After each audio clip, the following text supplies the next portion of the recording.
Hey, how are you doing? Good. How are you? Good. Welcome to Flip Side of Therapy. Again, this is a podcast that I do to, bring about just discussion around enlightenment, awareness, self-awareness, raising our frequency, our consciousness. And, we've been friends for a long time. I want you to kind of introduce yourself Sure. and, to let us know who you are. Okay, so I'm Maartje Hidalgo. I was born and raised in the Netherlands, where I used to be a clinical neuropsychologist, working in complex PTSD, personality disorders, the whole gamut for probably 10 years. Then I met an American sailor. I upended my life in 2014 and decided I will not be a counselor again. Not because I wasn't any good at it, but because it was just too depleting for me. Right. So coming here, I had a whole journey, a psychological journey of bereavement over the changes made, by my choice, but you can still be sad over it. Finding and applying all the principles that I taught everyone on wholesomeness to myself, to build myself up again to a place where I wanted to be. And along the way, I got a PhD in industrial engineering. Wow, very accomplished. You got a lot. That's one thing I love about you. You are a go-getter. Yes. And then more recently, more leaning into the spiritual world. Right. Because my aunt is a medium. It's in my lineage. It's something that, to me, was never a question of whether or not it existed, the spiritual world. We had stuff happen in our house all the time. Right. Thought it was creepy, right. But there was never a doubt in my mind that there's more going on than what we know. Yes.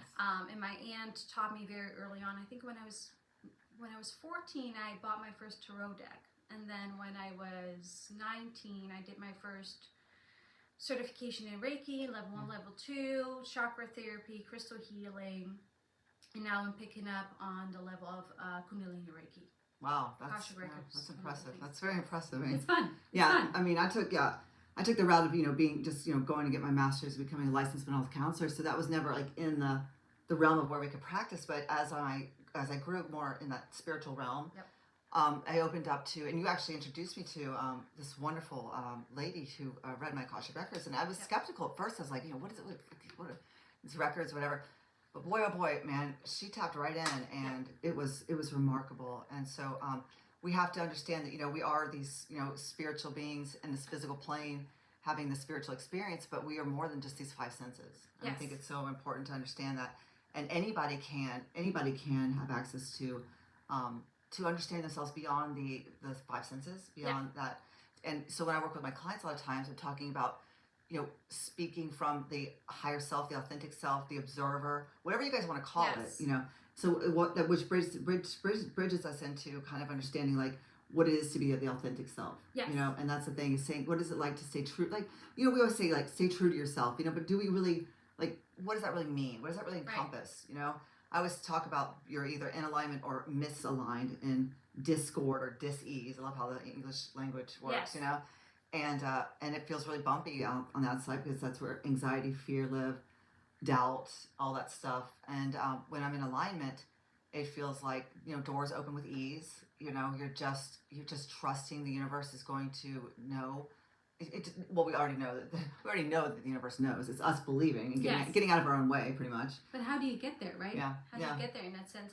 Because that's the one thing I think is very difficult for most people. Is all right, so I'm just going to talk positively and say, we got this, as the next bill is presented. Yes, I think it takes a rigorous amount of time to, first of all, you have to find a great teacher. You have to be able to do the shadow work and look at places where you're holding on to resentments, where you have not let go of anger, where you have expectations, that your parents or people close to you, you've got to do a lot of family work, family of origin.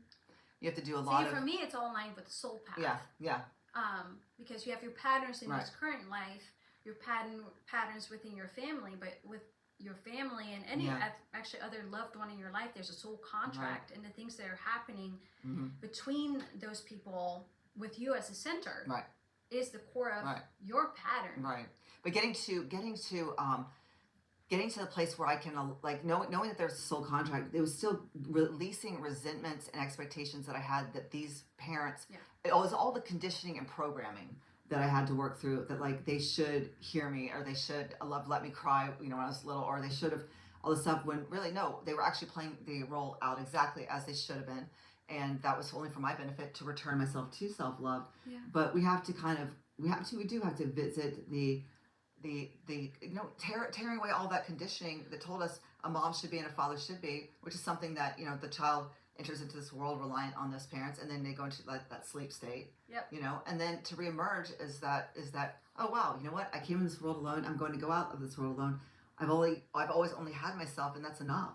And that's self-love. And they have always done the best they could. Yeah. I've always done the best I could, and that's all. Acceptance, just acceptance. Yes. Yes. And that's when you can then see them as the teacher, or the people coming into your life. You know, Buddha says, you know, your enemies are your greatest teacher. I truly believe that. Yep. Because it's those people that are going to show you, they're going to be your kids, your partners, your family members, who can go in there. Oh, you think you're having a good day? Well, watch this. Beep, you know, and like right there, and it's that, like, yeah. And there's, I recognize that one. There's the teacher to say, okay, like, am I going to personalize this? Am I going to be able to keep my shit together? Am I going to be able to? And it still happens. Like, no matter, like, I know, like, on paper it sounds like I'm like, ooh, like you've made it so far. Right. I'm still doing the daily work. Oh, and like absolutely. you said, the kids, I have a 7-year-old little girl and a 2-year-old boy, and they push my buttons constantly. But I think the one thing that has shifted over the past, and that's only been a year, I think, in terms of authenticity, is saying, you know what? And this is now good enough. Yes. My authentic self takes, for me, the importance of authenticity. Authenticity is something that has always come naturally to me. I've always been so brutally and bluntly myself, where I was never sensitive to peer pressure, that only later on in life did I have to learn, like, all right, so how do you coexist with people, or also me with codependent tendencies? How do I not sacrifice myself away? Because yes, I can be authentic and still self-sacrifice. It's a really interesting dynamic, but it comes down to me saying, you know what, here's what I value, here's what I need to be satisfied, and then prioritize my daily actions, how I behave in my relationships around those things, is a really nice primer for authenticity for me. Yes. And I think what I've seen so far is that it applies for most people. So I created a workbook for people to kind of work through, of like, in this season of life, what areas of life are most important to me. Because that's one of the struggles that I went through with kids in my early 30s while going through the PhD, is guilt, shame, fear of not being a good enough mother because of the other things I wanted to do. But when you really put it down on paper, of like, okay, well, this is my season of life right now, so take in this acceptance of what is, what areas of life do I value most? Then the next step is, for each of these values, what do I need? What do I want? And what does that look like? Do I even know what I want? Exploring those things through journaling exercises, being in the observer mode, but also meditation has helped me a lot to understand. It takes away the guilt. At the end of the day, it takes away the guilt, because you can say, you know what? Sure, would I have wanted to maybe do things differently as a young mother who was in a PhD program? Sure, but it was an opportunity I couldn't pass up. We're supposed to mess up our kids. Like, let's just get honest. Oh, like, absolutely. Yes. Like, I am saving up for a therapy. Yeah. It's happening. It's so true. I mean, any parent out there that has the idea that, like, they're not supposed to mess up, we are supposed to, because they can never going to leave that system going, you hit everything correctly. No. So, and I also don't want to put those ideals on her as if that's remotely possible. I don't think it's humanly possible. So I apologize for the mistakes I made. But, you know, in all reality, I do tell her, like, and I've been telling her this, her being my 7-year-old daughter, more and more, I'm tapped out now. I need a timeout. I need, like, I'm getting real cranky right now. I need a little step away, because in what I need, it's teaching them self-regulation, which is great. And showing her, like, I have needs along with your needs, and my needs are tapped out right now by your needs, so I'm going to take a step back. Because if I don't know if I can be the best mom. I will not be a nice mommy if I don't do this for myself. And I think so many women, some men too, but feel the pressure of having to just got to get them to soccer, got to get them to here, got to do this, got to do that. Hate. Do all this, regulated activities. all this stuff. Yes. And these kids are, we seem just entitled and, just very. I think for kids being bored, and my husband unfortunately disagrees, I think it's a very healthy thing. Oh, yeah. Yeah. Figure out what you Yeah, want to do. I remember Yeah, when I was little, I remember telling my mom, I think I was like, I'm bored. She's like, well, if you're bored, then you're boring. Like, and I was like, something stuck. I was like, that. There's some truth behind that. I was like, if you're bored, then you're boring. So entertain yourself. Like, find something to do. yes. Like, be For me, it's able to find something without needing TV external stimulation. So for me, it's very much. If anytime my daughter comes to me and says, I'm bored, I don't know what to do. Oh, I got stuff for you to do. The dishes need to be done. Right. She'll get chores. So she needs to learn that, yes, you need to figure out ways. You're now 7 years old, almost 8. You need to figure out ways to understand what you need and what you find pleasurable and enjoyable and to do that. Right. Then when they turn 14, you're like, hey, I need you to help me out. They'll be like, I have to take a shower real quick. Or I have to get ready first. I'm like, oh, jeez. Thing, but I get written notes. Right. I really don't want to help anymore. Right. Like, it's really not an option. Right. I love it. Nobody asked you. I know. They're so wise, I swear. I mean, just clever. No, I remember telling my daughter at a young age, I was like, look, the cards we were dealt was that your father passed away before you were born, and I just want you to know, on my very best day, I can't even find my car in a parking lot. And I told her this when she was like, probably like 7 or 8. I remember her just being like, and because I didn't want her to put me on the pedestal that I put my parents. I wanted her to know that I'm very real, and that most days I'm lost, because I wanted to instill in her the idea that she has her own set of tools. Yes. Mine are rusty. Mine, if she wants to borrow them, absolutely. But I'm not going to impose mine as if they're the only right tools to use. And I think even better, mm-hmm. because you're a psychologist, people tend to think, and even children tend to think, that you've got it figured out. Oh, you know how it's done. So, no, we don't. We really, really don't. We recognize that we don't. All the time. Okay. Yeah, no, we recognize that. Like my husband says all the time. What it was the other day? I know I came back really snippy. He said something about, oh yes, he was pushing my buttons. I told him, you're instigating too much. You're really antagonizing. It's really bothering me. You need to knock it off. It's really pissing me off. And he said, isn't there like something in your psychology book about how to deal with it? And I said, yes, it's in chapter 2 of how to get rid of a psychopath. Right, exactly. I know. It says run. I know, yeah. I get that sometimes too. I'm the talker in the family, and my family just come from a family that they don't talk, and so if I talk too much, they're like, all right, enough therapy time. Enough. I'm like, oh, wow, just throw that like. Enough therapists. I'm like, no, that's just me. That's just me being me. It's like so funny. So but I think they're intertwined, right? So because you're always looking after 20 years of doing this. You're always looking at like wow, look at systems and seeing how patterns. Mm-hmm. Yes. But going back to being the most the more we work on being our most authentic self, the more our daughters can find their alignment. So it's less about like trying to show them like what authenticity is. It's just being in our own. Yes. And then it's an energy. Yeah. It's an energy. So it's not like, I'm unapologetically myself, so I'm going to do whatever I want whenever I want. No.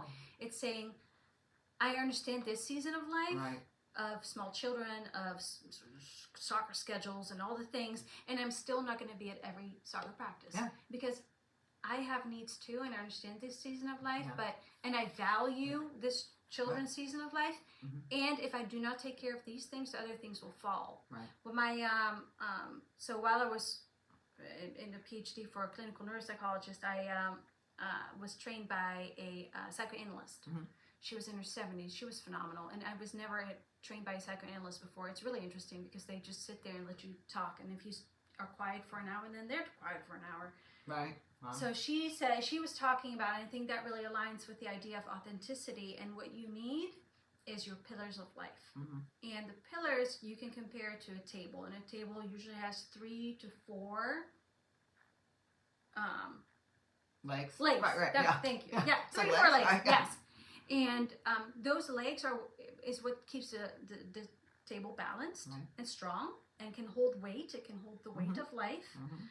So what happens if life happens to one of your pillars, and one of the pillars get you need to have an extra pillar. Yes. So you need to have 5 pillars in life of things that you regularly maintain to keep yourself healthy and balanced. Yes. And if you, and again, be the observer of, how do I do this? Is this happening? What is feeling off? If there's a feeling of off, of misalignment, of like, oh, what's that need? Okay, I need to do something there. But sometimes life happens. Yeah. things get difficult, if physical health is one of your pillars, which for most people it is, and something happens, you're gonna have to prop your physical health with other things. Right. So for me, exercise is a regular modality in which I feel really good. But say I would break my leg, I would still find a way to move my body because it feels good. Or I was pregnant, I couldn't do what I used to. I still do something towards that pillar. Or when I was, the biggest one was when I first moved, like the bereavement phase was all my pillars were gone. Yes, I could work out, so it's not true. I had one pillar left. I didn't have my friends. My own friends. I didn't have family. I didn't have, very important to me, is financial independence. It was not just about work, making money. It was about being independent financially, and then the ability to work. I love the ability to work. I love the ability to apply myself, and none of that was possible. But the principles alone were sufficient enough for me to say, all right, let's do this. The pillars are down. How do you bring them up? Just do One it. thing I admire about you is you're super disciplined in everything you do. You're just really, you're a go-getter, and when you set your sights on something, it happens. Yes. Yeah, it happens. It's really great. And you're a true manifester. See, and I don't think it's manifestation. Really? No, I don't think so. I think you said when I hone in on what I know that I do want, and I put my energy to it, it can happen. So for me, it was more of I never wanted the PhD. In fact, I never thought I was smart enough. I recently did a talk at a conference about women in STEM, and a myth is that you have to be smart enough. I never, or math savvy. I'm an industrial engineer. I can't change a light bulb. Right. Or do basic math. It's not happening. Right. But I believe that when the universe gives you open doors, omens, that's my rule. I take it. Right. I say yes until I hit a hard no. And people started to tell me, like, hey, you should do, because I was working at a research lab, you should do the PhD. I'm like, I'm not smart enough. I can't do this. I have an 18-month-old child at home. My husband's in the Navy. What if we move and I have to do this? Not happening. But I did, with that being said, anytime a new opportunity would arrive, such as, hey, we should write a paper because the paper can get you closer to the PhD. I'm like, I'm not doing a PhD, but I'll write the paper. So I wrote the paper. Then it was like, well, if you don't apply, you're not going to get in. Okay, I'll apply, but I'm not going to get in because a PhD is not it for me. I applied, I got in, and then lo and behold, my master's degree was transferred in, and I only had to do 2 semesters of coursework because the universe gave me almost after paths to take. So I don't think it was ever like, oh, I want to have a PhD. No, ever have I thought that. But it was me recognizing signs of the universe and open doors and being courageous enough to take them and say, what's going to happen? I'm not. I always tell my clients, I'm like, has the universe ever just taken you to the edge and dropped you off yet? No. So like lean into it. Like what, you're always, it's the beautiful rhythm of, all is well. That's always there. And believing in the, truly believing in the all is well, because, and just for reference, a PhD takes on average 7 years, 7 years and multiple thousands of dollars. My PhD was done in 20 months. 20 months. I do not have one dime of student debt because I was able to do a tuitionship, which I didn't know existed. It was like you work at the lab and they pay for it. So no debt, done in 20 months. Wow. 4.0 GPA. Wow. I have no idea how. It's just the universe taking care of me because I followed the signs. Because I went with it. And then just saying all is well, and so it was. So I say, just if we can just get out of our own way, boy. Yes. So I don't think it's discipline. I think it's getting out of our own way and saying, like, you know what, this is presented. Why not? Yeah. For me, I think I need to stay disciplined in certain principles of when it comes to work or like trying to rebrand or doing something different. I need to. For me, I'm task oriented. I need to have an outline, or else I'll just sit there and flounder and kind of like I'll start coloring on my coloring books or something. Like I'll just kind of get lost, and I'm like, no, I've got to set my day, or because just being a therapist can be very taxing, and you've got a lot of energy, so it's hard to want to come home and sit down and do videos and all that stuff. But but it's like it's really, I hate wasted time. I'm just one of those people like you have to hate something else more than what you're disciplining yourself to do. So for me to sit down and watch like a 2-hour movie, knowing that like there's things that I could be doing. You know, I like to, you know, constantly be, not in, you know, in the doing, but I like to be working towards something. So for me, a goal But oriented, you're, or task you're also oriented. a very creative spirit, Yeah. so that makes sense. For you, sitting Yeah. doesn't move your energy, Right. right? Creation is just movement of Yes. energy, it's, Yeah. it's things pouring out. And I'm like, we only have one lifetime. Like, just get it done. Let's do it. Like, let's just Yes. try everything. You know. Yes, Yeah. and I think that's the beautiful balance of the spiritual life and Yeah. the earthly life Yeah. is if you can lean back and just kind of say like, Yeah. but we are, yes, enlightenment, beautiful, but we are here to have the Yeah. earthly human experience. Have fun and hit the wall. And it's To okay. hit the wall Yeah, and it's to be like, okay. that hurt, that sucked. But that's the only way I knew the path was to Yes. hit the wall. So yeah. Yes, because we cannot have those experiences Yes. in the afterlife Absolutely. as a soul, Right. as a spirit, as Right. a soul, because we need this human body to have these different types of elements that bring additional growth to our soul. Yeah.